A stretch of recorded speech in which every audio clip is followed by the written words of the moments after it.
Iran Israel வார் இப்போ கிரிட்டிக்கலான ஸ்டேட்டை நோக்கி போயிட்டு இருக்கு. யூஎஸ் வந்து ஈரான்ல இருந்த 3 நியூக்ளியர் சைட்ஸை டார்கெட் பண்ணி அட்டாக் பண்ணியிருந்தாங்க.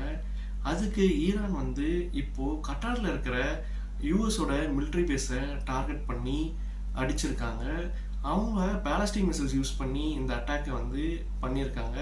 அல் உதைத் என்ற இந்த ஏர் பேஸ் தான் இப்போ attack உள்ளாயிருக்கு.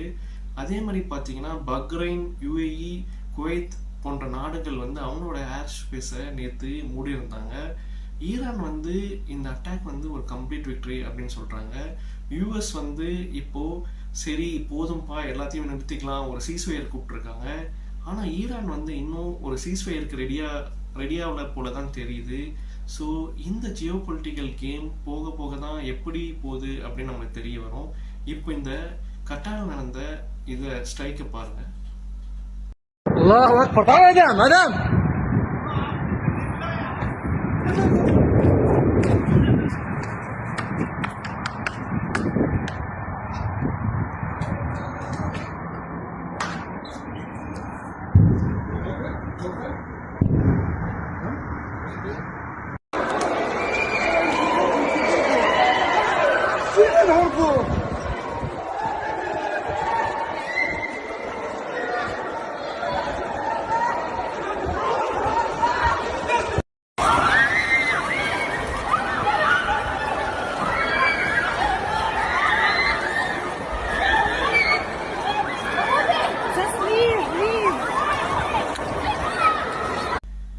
Iran already கட்டாருக்கு prior warning கொடுத்து தான் இந்த அட்டாக்கே பண்ணியிருந்தாங்க. அதனால எந்த ஒரு பெரிய டேமேஜும் கட்டாருக்கு இந்த அட்டாக்ல வரல. ஸோ இந்த அட்டாக் மூலமா இப்போ ஈரான் வந்து அவங்களுக்கு ஒரு விக்டரியை கிளைம் பண்ணிக்கிறாங்க.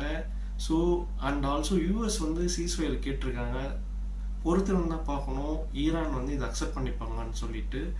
ஸோ இந்த மாதிரி கரண்ட் அஃபேர்ஸ்க்கு எங்கள் சேனலில் தொடர்ந்து பாருங்கள், சப்ஸ்கிரைப் பண்ணுங்கள், எங்கள் சேனலுக்கு சப்போர்ட் பண்ணுங்கள். தேங்க்யூ.